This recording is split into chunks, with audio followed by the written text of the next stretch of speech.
going on, everybody? Is officially over. The wait after a month. It's literally been so long since the last time we had a UFC fight, and finally it's in the books, and I enjoyed every single minute of it. I hope you guys did too. I'm Evil Eddie from Pure Evil MMA, ProWrestlingAuthority.com. Thanks for joining me. I'm going to be giving everybody my live recap of the night. RDA going into this night, coming off a lost Eddie Alvarez, and the world was watching, man, because that title, whoever's next, if Eddie wins and beats Conor McGregor, I mean, RDA could have been next, but now it looks like Tony Ferguson. And originally I thought it would make Tony Ferguson, no matter what, number one contender if he beat Khabib Nurmagomedov. That fight fell through. And then RDA comes along after losing his belt. This, without a doubt, seals his spot as the next contender for that belt after Eddie Alvarez versus Conor McGregor, which happens next week. And I cannot wait. Conor McGregor is about 40 minutes away from me right now over in New York.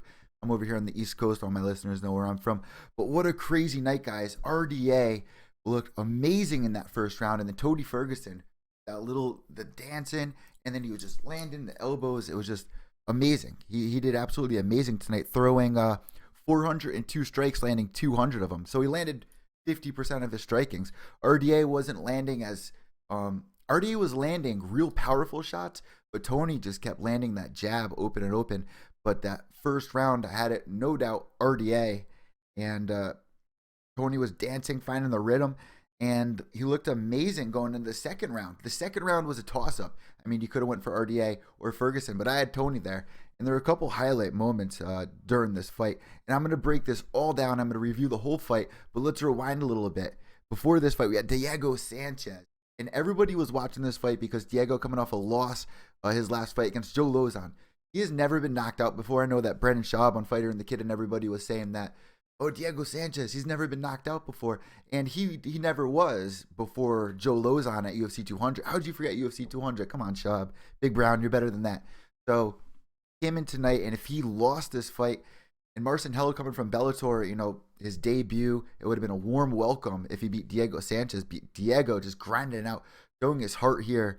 Absolutely amazing. Looking for that win and just grinding it out. That first round, I wasn't favoring Diego, though. Diego was getting picked apart in that first round. Marcin tried holding on to these leg locks, toe hold he even tried doing, and just Diego is just so used to it. He's been doing it for years. Remember, Diego Sanchez goes back all the way to season 1 of Ultimate Fighter, and one of the only guys left from that season that's actually still fighting. I mean, you got Korshkov.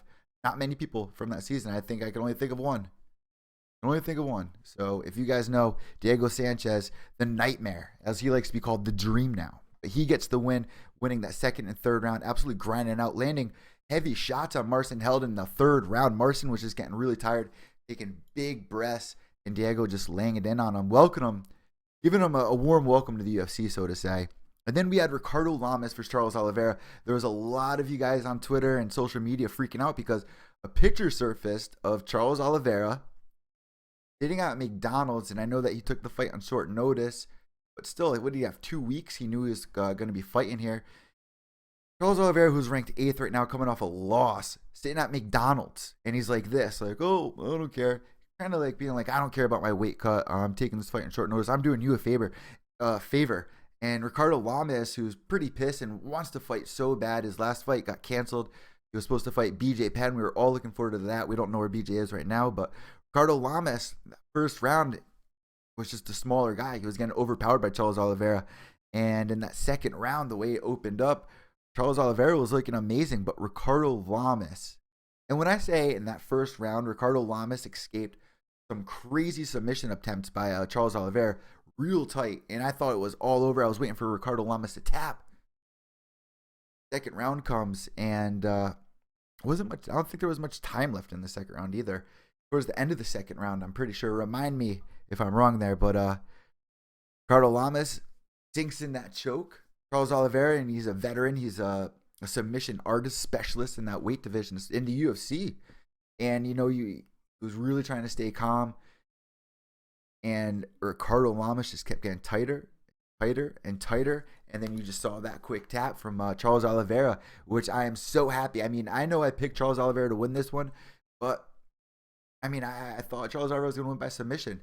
He overweight by almost 10 pounds. I think that's absolutely ridiculous. And to have that picture of you surface at McDonald's, that just looks so bad, dude.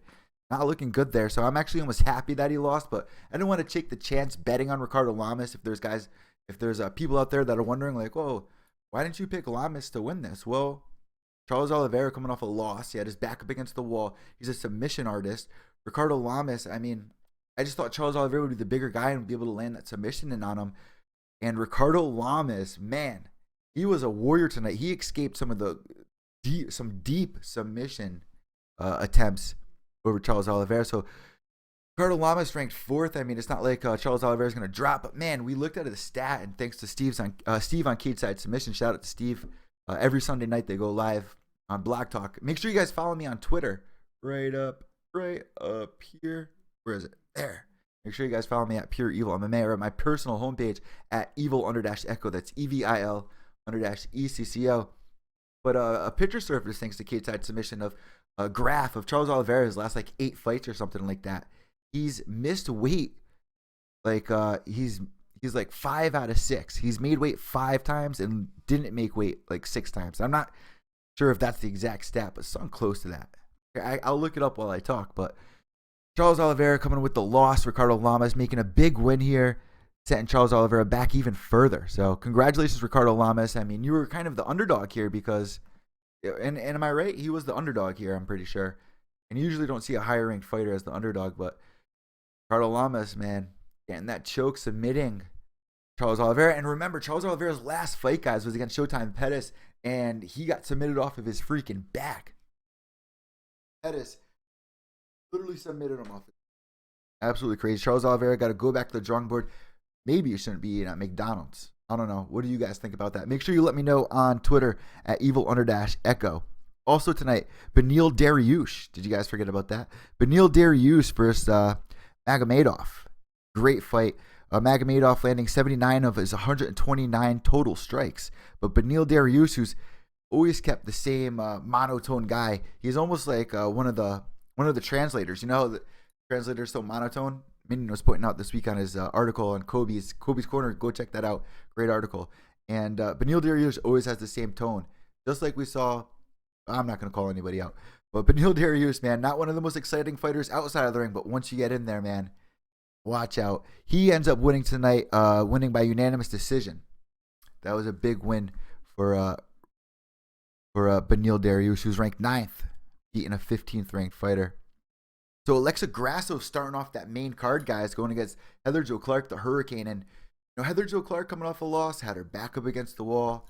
I always say it, you don't want to fight a fighter coming off with a loss against coming into this fight with a loss. Alexa Grasso, her debut, called it. We knew what was going to happen. She went in there, busted Heather Jo Clark up. Heather Jo Clark was wearing it, man. Absolutely amazing fight. She landed 120 of her 200 strikes, Alexa Grasso. So congratulations, homegirl. Landed 1 of her 2 takedowns and 65 of 134 significant strikes landed. Heather Jo Clark tried 4 takedowns, just couldn't get it. Alexa Grasso looked absolutely amazing tonight, and it was her UFC debut. Welcome to the family. Eric Perez going up against Felipe Arantes. And correct me if I'm wrong saying his name, but we ended up winning that, Eric Perez. We called that one, so congratulations. I only got 3 fights wrong, guys. I mean, I usually have the fight card listed up over here for you. I didn't have enough time to do that because I'm trying to catch that post-fight press myself. Let's see what else we had on this card. Sam Alvey versus Alex Nicholson. I mean, I thought this would be a knockout. Alex Nicholson, also a knockout artist, doesn't have as many knockouts as Sam Alvey, but this is like Sam Alvey's 4th fight so far this year, doing an absolutely amazing job. He tried twice to take him down, just couldn't do it, but he landed 65 of 140 of his total strikes. And Sam Alvey, I mean, congratulations, man. You deserve it. But I want to know what you guys think is fight of the night. Ricardo Lamas, I mean, I really think he deserves the fight of the night here. He was the underdog. His opponent missed weight. What do you guys think? Or was it Diego Sanchez going in there grinding? Or was it Tony Ferguson? Tony Ferguson was the highlight. Let's get right into that. Tony Ferguson defends 5 takedowns against RDA. RDA was landing some powerful shots. Looked amazing in that first round.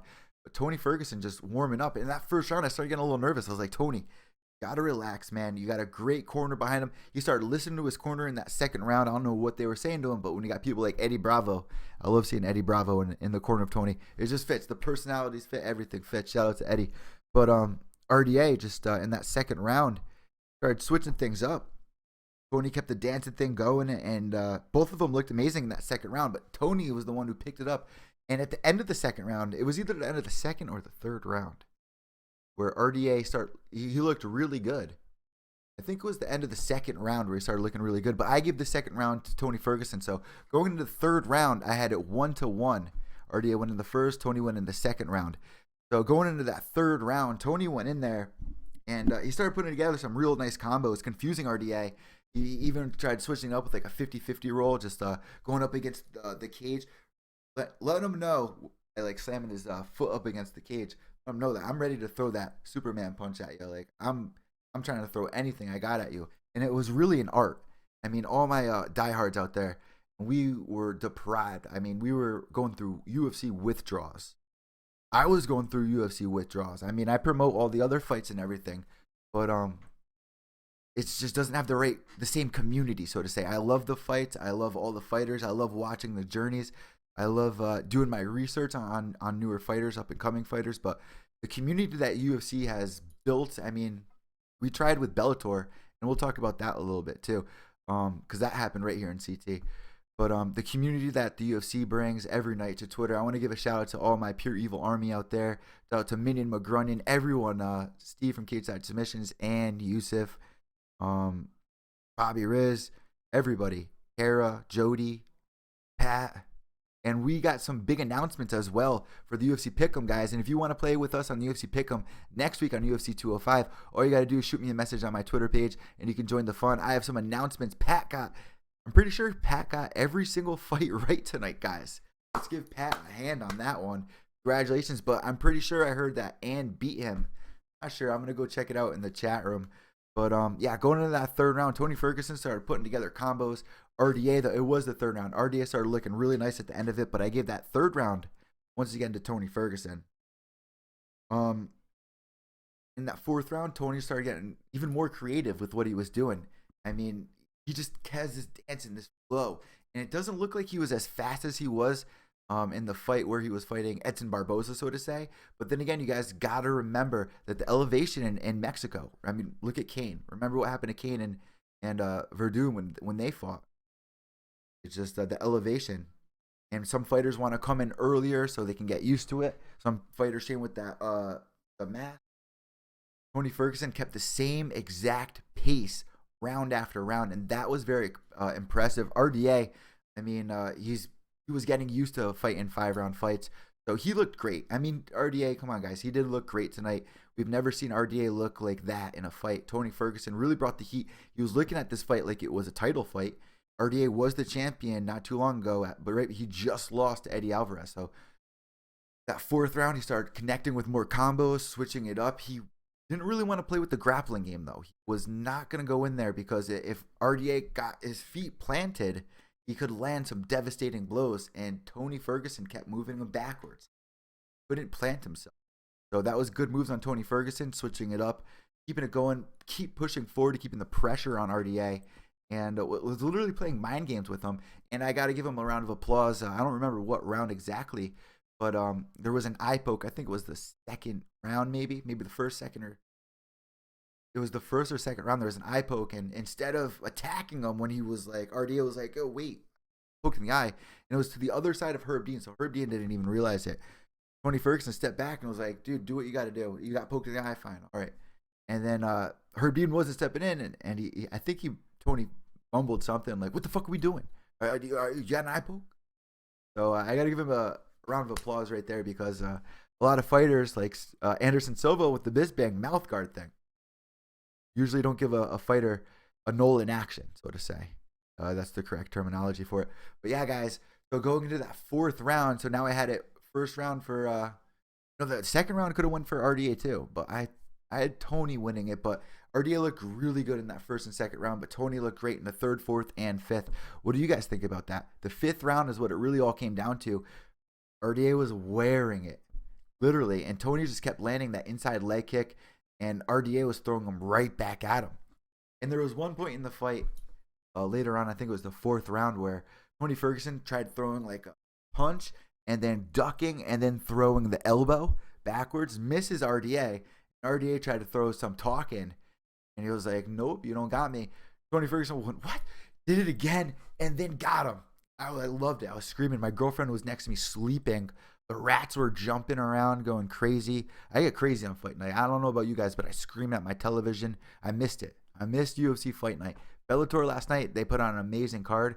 A lot of people were saying that it could have been better than UFC Mexico, but now we got it here. What do you guys think? How do you rate this card? I want to know what you guys think on Twitter. So let me know at evil_echo, and I'll check it right now before the show ends, because I have the live chat room is open, but every time I go in there to open it, every time I try to go in there and open it. Here, let's see. Let's take a look. This is my view. Ferguson. Here's my picks, guys. Let's see if you can see it right now. I hope you can see it. Here are my picks. I had Ferguson winning. Originally, I thought Dos Anjos was going to win this fight. I didn't know what to expect here. I really didn't. I'm not going to lie about that. Originally, going into this, I was going back and forth. I was letting everybody know on the podcast, which was released this morning, actually. I had some tough alumni on and Valor Fights who actually fought tonight as well. But I actually thought RDA might have had the upper hand here. But I always make sure to make my picks when I watch the weigh-ins, because you can tell a lot about a fighter when he's there at the weigh-ins. You can tell a lot about him. So sometimes it even comes down to that night. I mean, the walkout. Some people even say the night that Conor McGregor fought Nate Diaz, the vibe wasn't there. It wasn't right compared to when he walked out for Chad Mendes, when he walked out to Jose Aldo. It just wasn't there. There was something off about it, and we couldn't put our finger on it. And, you know, I always wait for at least the weigh and see my official picks, and those are always on the podcast. So make sure you guys check out the podcast. It's up on Apple, iTunes, and also on podbean.com. Every week I release it. I have winners, and this week I'm going to be announcing our winners for UFC Mexico, and also me and Minion are going to be reviewing UFC 205, and I'm going to be bringing people on this week to review the main card. I'm going to have a whole bunch of different guests to come on, and we're going to go fight by fight, and I'm going to get everybody's thoughts on what they think about some of the bigger fights about here. So let me know what are some of the big fights on here that you guys want me to talk about on this next podcast. But what do you guys think about tonight? How do you rate it? Is it going to be 5 stars? Is it a 5-star night? And remember, it's a free card. It's not a pay-per-view. So remember, you got to rate it as a free card. I'm giving it tonight 3.5 stars. It's on the border of 3.5 and 4 stars. Diego Sanchez going in there. He was a warrior tonight going against Marcin Held. Ricardo Lamas getting the win. Martin Bravo getting the win, the tough winner. Beneil Dariush, Alexa Grasso, Eric Perez winning. Joe Soto on the card. Max Griffin, Sam Alvey. What do you guys think? Was this 4 stars worthy? I'm on the balance right now. I'm on the beam. You know what? It's a 4-star night, I think. I think it's a 4-star night. I mean, now that I think about the whole card in entirety, going all the way back to Fight Pass, started out slow on the Fight Pass. I was getting a little worried. I know a lot of you guys probably were too. Getting a little slow there. However, it started picking up. The first 2 fights on FS1, pretty sure ended in knockouts. Let's check it out. I'm pretty sure. Pretty positive. So the Henry Barones versus De Silva fight. Yep, knockout in the 3rd round, and then the Max Griffin fight, knockout in the 1st round. So that's right. What do you guys think? I'm giving this 4 stars. I'm going to post it up on Twitter. Let me know what you guys think about it. My phone's blowing up now. Pat saying that he won. Pat got 13 out of 13. Congratulations, Pat. That's awesome. He's saying it's rigged because he didn't win. He got every fight right, but somehow Ann won, and that's what happens, guys. So you know what? I'm giving it 4 stars. Let me know what you guys think. I had a great night. I'm so happy that UFC's back in the mix, finally. And now we can get ready for UFC 205, which is going to be in Madison Square Garden, 40 minutes away from me. I cannot wait for this. I might go out there just to watch the weigh-ins. I mean, it's totally worth it. Totally worth it, right? Why wouldn't I? Why wouldn't I go there? Make sure you guys tune in every Wednesday night. Me and Ted Check go live on YouTube. That's right, right here. Every Wednesday night, 10 p.m. Eastern Time, reviewing all the weekly news. I had Bilal, who was just on the Bilal Muhammad, who was just on our podcast last week. He talks about his upcoming fight. His opponent, Lyman Good, got busted by USADA, and now he has Luque. He has Luque. He's going to be fighting. So Vicente Luque, tough Ultimate Fighter. He's going to be fighting him on the prelims. So I'm looking forward to that. Check out that interview. It's up on iTunes and also on podbean.com. I'm Evil Eddie from Pure Evil MMA, ProWrestlingAuthority.com. I had a great night, guys. Let me know what you think up on Twitter, and we'll discuss it right after the fight. I'm going to be catching out the post-fight reaction and watch the post-fight show like I always do.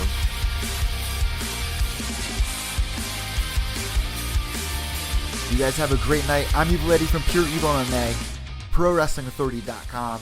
UFC Mexico's in the books. I'll be announcing our winners for UFC Pick'em on this week's podcast. I'm out, and behave yourselves.